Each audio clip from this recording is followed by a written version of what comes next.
Orang yang mengajarkan kesesatan, ya, maka orang-orang tersesat gara-gara dia, maka dia pun akan memikul dosa-dosanya. Oleh karena Imam Nawawi rahimahullah taala mengatakan, barang siapa yang membuat bid'ah yang itu adalah kesesatan diikuti oleh orang-orang sampai hari kiamat, maka dia akan memikul dosa bid'ah tersebut. Demikian juga barang siapa yang mencontohkan kesyirikan, barang siapa yang mengajarkan ateisme misalnya, barang siapa yang mengajarkan kerusakan, kemaksiatan, maka jika dia sudah meninggal, orang-orang mengikutinya, dosa-dosanya pun akan mengalir kepada dia. Sungguh menyedihkan. Dia dikubur, tidak bisa berbuat lagi, dosa-dosa terus mengalir kepadanya.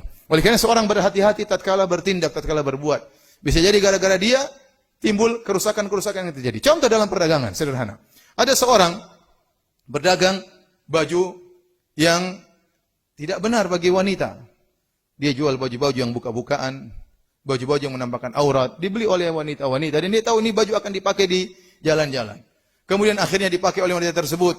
Kemudian wanita tersebut dipandang oleh banyak lelaki, menggairahkan syahwat mereka, mungkin mengantarkan mereka untuk melakukan hal-hal yang lain, perzinahan dan yang lainnya. Maka seluruh dosa akan masuk juga kepada dia. Kenapa? Dia yang jual baju tersebut. Dia yang jual baju tersebut. Waliyadzubillah. Innal hamdalillah nahmaduhu wa nasta'inuhu wa nastaghfiruhu wa natubu ilaih wa na'udzu billahi min shururi anfusina wa min sayyiati a'malina may yahdihillahu fala mudilla lahu wa may yudlil fala hadiyalah. Asyhadu an la ilaha illallah wahdahu la syarika lah wa asyhadu anna Muhammadan abduhu wa rasuluhu la nabiyya ba'dah. Ya ayyuhalladzina amanu taqullaha haqqa tuqatih wa la tamutunna illa wa antum muslimun. Fa in asdaqal hadithi kitabullah wa khairal huda huda Muhammadin sallallahu alaihi wasallam wa syarrul umuri muhdatsatuha wa kullu muhdatsatin bid'ah wa kullu bid'atin dhalalah wa kullu dhalalatin finnar. Ma'asyiral muslimin, usikum wa nafsi bitaqwallah faqad fazal muttaqun. Sungguhnya hari kiamat pasti terjadi, tiada keraguan di dalamnya. Wa anna as-sa'ata atiyatun la raiba fiha wa anna Allaha yab'atsu man fil qubur. Sungguhnya hari kiamat pasti akan datang, tiada keraguan di dalamnya, dan sungguhnya Allah akan bangkitkan manusia-manusia dari kuburan mereka. Setelah manusia dibangkitkan, dan setelah kita dibangkitkan, maka Allah akan membalas segala amal perbuatan yang kita lakukan, sesuai dengan catatan yang telah mencatat segala perbuatan kita selama di dunia. Allah Subhanahu wa taala berfirman, "Inna nahnu nuhyil mauta wa naktubu ma qaddamu wa atharahum wa kulla syai'in ahsaynahu fi imamin mubin." Sungguhnya kamilah yang akan membangkitkan mayat-mayat, dan kami telah mencatat ma qaddamu, apa yang telah mereka kerjakan selama di dunia, baik kebaikan maupun keburukan, wa atharahum, dan bekas-bekas peninggalan mereka, wa kulla syai'in ahsaynahu fi imamin mubin, dan seluruhnya telah tercatat dalam kitab Lauhil Mahfuz. Allah menyatakan dalam ayat ini, dalam surat Yasin, bahwasanya Allah mencatat ma qaddamu, yaitu apa yang telah dilakukan oleh manusia selama kehidupan mereka, baik kebaikan maupun keburukan. Semuanya tercatat, tidak ada yang terluput dari catatan Allah Subhanahu wa taala. Selain itu Allah mengatakan wa atharahum, Allah juga mencatat bekas-bekas peninggalan mereka. Adapun makna firman Allah wa atharahum, bekas-bekas peninggalan mereka, maka ada dua penafsiran di kalangan para ulama. Yang pertama yaitu Allah mencatat bekas-bekas jejak-jejak kaki mereka. Karena athar dalam bahasa Arab artinya bekas jejak yang pernah dipijak oleh kaki. Dan ini menunjukkan Allah mencatat seluruhnya.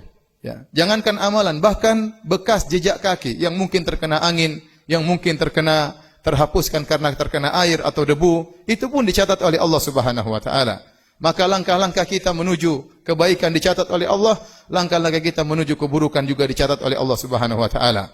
Dalam hadis yang sahih, tatkala Bani Salimah mengetahui ada tempat lokasi yang kosong dekat Masjid Nabawi, maka mereka ingin pindah rumah agar dekat dengan Masjid Nabawi. Maka Nabi SAW bertanya kepada mereka, "Innahu qad balagani annakum turiduna an tantakhilu qurbal masjid." Telah sampai kabar kepadaku bahwasanya kalian wahai Bani Salimah, ya, hendak pindah rumah untuk tinggal dekat Masjid Nabawi. Maka mereka berkata, "Na'am ya Rasulullah, inna aradna dzalik." Benar wahai Rasulullah, kami ingin pindah rumah dekat Masjid Nabawi. Apa kata Nabi sallallahu alaihi wasallam? "Ya Bani Salimah, diyarakum tuktab atharukum." Diyarakum tuktab atharukum. Yaitu Nabi berkata, wahai Bani Salimah, tetaplah di rumah kalian yang lama karena rumahnya agak jauh. Kalian berjalan kaki menuju Masjid Nabawi, dicatat jejak kaki kalian pulang dan pergi. Sehingga Nabi tidak menganjurkan mereka untuk pindah rumah dekat Masjid Nabawi. Ini menunjukkan langkah kaki seorang menuju masjid, pulang dan pergi, dicatat oleh Allah Subhanahu wa taala. Allah juga berfirman tentang para mujahidin dalam surat Taubah, kata Allah Subhanahu wa taala, "Wala yaqta'una wadiyan illa kutiba lahum." Tidaklah mereka melewati lembah-lembah dalam perjalanan mereka, baik pergi menuju peperangan atau pulang dari peperangan, kecuali dicatat amal soleh bagi mereka. Nah, kalau bekas kaki dicatat oleh Allah Subhanahu wa taala, bagaimana lagi dengan amalan yang dilakukan oleh seseorang? Apalagi perkataannya, apalagi perbuatannya, tentu dicatat oleh Allah Subhanahu wa taala. Maka seorang waspada, jangan dia melangkahkan kakinya menuju kemaksiatan, karena langkah kakinya menuju kemaksiatan, safarnya menuju tempat jauh untuk bermaksiat, semua tercatat di sisi Allah Subhanahu wa taala dan tidak ada satupun yang terluputkan. Oleh karenanya, saya ulangi lagi, kalau bekas kaki dicatat, apalagi amalan seorang. Allah Subhanahu wa taala berfirman tentang perkataan Luqman kepada putranya, ya bunayya innaha in takum mithqala habatin min khardalin fatakun fi sakhratin aw fis samawati aw fil ardi ya'ti biha Allah. Innallaha latifun khabir. Wahai putraku, kata Luqman kepada putranya, seandainya ada satu amalan yang beratnya seberat biji sawi, kecil, fatakun fi sakhratin, kemudian amal tersebut atau biji sawi tersebut tersembunyi dalam suatu batu yang besar. Tidak ada yang lihat, dalam batu tersembunyi. Au fis samawat, atau berada di ruang angkasa sana. Au fil ardi, atau terbenam dalam bumi. Ya'ti biha Allah, Allah akan datangkan. Oleh karenanya amal apapun yang kita lakukan, sekecil apapun, meskipun kita sembunyikan, meskipun kita tutup rapat-rapat, baik itu amal kebajikan maupun amal keburukan, akan Allah hadirkan pada hari kiamat kelak. Ini tafsir yang pertama dari atharakum. Kemudian tafsir yang kedua, wa naktubu ma qaddamu wa atharahum, tentang atharahum, yaitu maksudnya adalah apa-apa yang terjadi karena sebab seseorang, baik kebaikan maupun keburukan. Seseorang terkadang gara-gara dia timbul banyak kebaikan, maka meskipun dia sudah meninggal dunia, kebaikan tersebut masih berjalan, maka dia terus akan menerima pahala dari kebaikan-kebaikan yang muncul karena sebabnya. Oleh karenanya Nabi SAW bersabda, "Man sanna fil islami sunnatan hasanatan falahu ajruha wa ajru man amila biha min ba'dihi la yanqusu min ujurihim syai'." Kata Nabi SAW, barang siapa yang mencontohkan contoh kebajikan dalam Islam, maka baginya pahala kalau dia melakukannya, dan pahala bagi dia juga pahala orang-orang yang mengikutinya tanpa mengurangi pahala orang-orang tersebut. Oleh karenanya orang yang mencontohkan kebaikan, mengajarkan kebaikan, ya, misalnya dia mengajar seorang anak kecil bagaimana cara solat yang benar, maka anak ini kemudian solat sampai meninggal dunia, seluruh pahala solatnya ngalir kepada dia. Mungkin dia mengajar baca Quran bagi anak-anak, ngajar Al-Fatihah, maka anak ini sejak kecil sudah hafal Al-Fatihah melalui mulutnya. Lantas dia baca Al-Fatihah dalam solatnya entah berapa ribu solat seumur hidupnya, maka seluruh pahala Al-Fatihah akan ngalir kepada orang yang mengajarinya. Demikian juga orang yang misalnya membangun masjid, wakaf, dia sudah meninggal dunia, maka masjidnya masih ditempati oleh orang-orang masih salat, maka pahala terus mengalir baginya. Maka benar sabda Nabi SAW, "Idza mata ibnu Adam, inqata amaluhu illa min thalath." Jika anak Adam telah meninggal dunia, terputus amalannya kecuali dari 3 perkara. Shadaqatun jariyah, sedekah jariah, maksudnya wakaf. Ya. Apakah dia wakaf buku? Apakah dia wakaf masjid? Apakah dia wakaf rumah untuk anak-anak yatim? Ya, wakaf.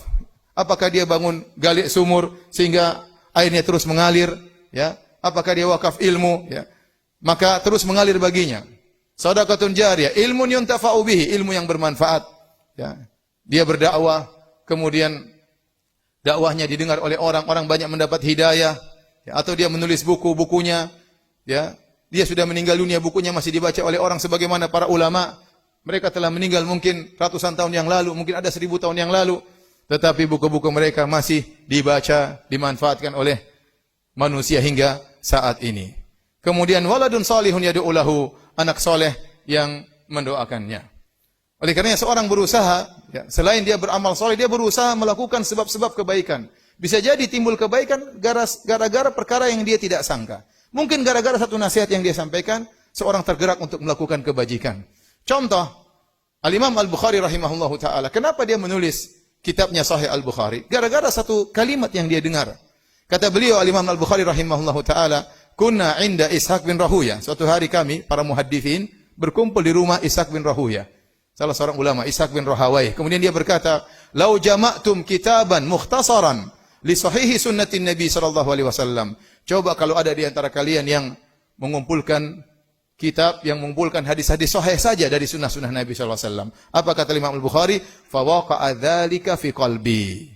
Fa akhadtu bi jam'i al-jami' as-sahih." Maka nasihat Ishaq bin Rahawai tersebut masuk di hatiku. Maka aku mulai mengumpulkan hadis-hadis sahih. Maka jadilah kitab Sahih Al-Bukhari yang bermanfaat bagi kaum muslimin. Hingga saat ini semuanya gara-gara satu kata yang diucapkan oleh Al-Imam Ishaq bin Rahawai. Bisa jadi kita berkata sesuatu, kita motivasi seorang, kemudian dia bersemangat. Mungkin dia umrah, mungkin dia haji. Gara-gara satu kata yang kita ucapkan. Maka itu bermanfaat bagi kita tatkala kita masih hidup maupun terlebih lagi setelah kita meninggal dunia. Ada seorang Filipin, dia membaca sebuah kitab tentang tauhid. Kitab kecil, kemudian dia masuk Islam. Setelah dia masuk Islam, kemudian menjadi dai. Akhirnya ribuan orang masuk Islam gara-gara dia. Dia dapat pahala dengan ribuan orang masuk Islam. Penulis kitab tauhid yang kecil tersebut juga mendapatkan pahala gara-gara dengan sebab dia orang ini pun masuk Islam. Aqulu qouli hadza wa astaghfirullah li wa lakum wa lisairil muslimin min kulli dhanbin wa khati'ah fastaghfiruhu innahu huwal ghafurur rahim.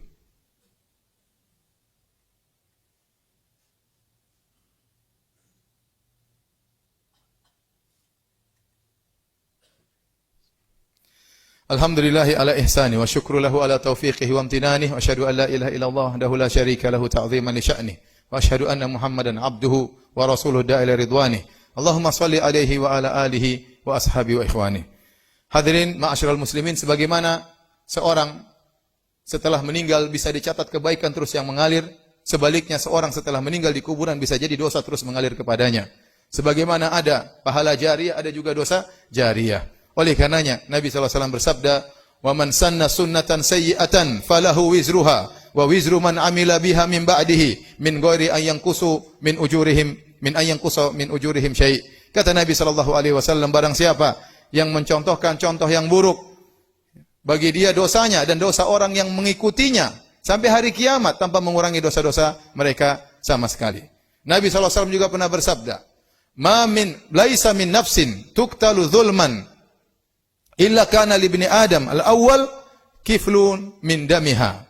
Li'annahu awwala man sannal qatl." Kata Nabi SAW, tidak ada satu jiwa pun yang terbunuh dengan kezaliman, kecuali anak Adam yang pertama juga dapat dosanya. Karena dia yang pertama kali mencontohkan bagaimana cara membunuh. Dia yang pertama kali membunuh. Semua orang membunuh setelah itu, karena kezaliman, dosanya juga mengalir kepada anak Adam yang pertama kali mencontohkan membunuh. Allah Subhanahu wa taala berfirman, liyahmilu awzarahum kamilatan yaumal qiyamah wa min awzaril ladzina yudhillunahum bighairi ilm ala sa'a ma yazirun. Mereka akan memikul dosa-dosa mereka secara sempurna dan juga memikul dosa-dosa orang yang mereka sesatkan. Orang yang mengajarkan kesesatan, ya, maka orang-orang tersesat gara-gara dia, maka dia pun akan memikul dosa-dosanya. Oleh karena Imam Nawawi rahimahullah taala mengatakan, barang siapa yang membuat bid'ah yang itu adalah kesesatan diikuti oleh orang-orang sampai hari kiamat, maka dia akan memikul dosa bid'ah tersebut. Demikian juga barang siapa mencontohkan kesyirikan, barang siapa yang mengajarkan ateisme misalnya, barang siapa mengajarkan kerusakan, kemaksiatan, maka jika dia sudah meninggal, orang-orang mengikutinya, dosa-dosanya pun akan mengalir kepada dia. Sungguh menyedihkan. Dia dikubur, tidak bisa berbuat lagi, dosa-dosa terus mengalir kepadanya. Oleh karena seorang berhati-hati tatkala bertindak, tatkala berbuat. Bisa jadi gara-gara dia timbul kerusakan-kerusakan yang terjadi. Contoh dalam perdagangan sederhana. Ada seorang berdagang baju yang tidak benar bagi wanita.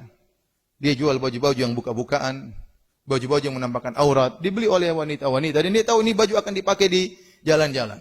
Kemudian akhirnya dipakai oleh wanita tersebut. Kemudian wanita tersebut dipandang oleh banyak lelaki, menggairahkan syahwat mereka, mungkin mengantarkan mereka untuk melakukan hal-hal yang lain, perzinahan dan yang lainnya, maka seluruh dosa akan masuk juga kepada dia. Kenapa? Dia yang jual baju tersebut. Dia yang jual baju tersebut. Waliyadzubillah. Ya. Oleh karena seorang berhati-hati. Ya.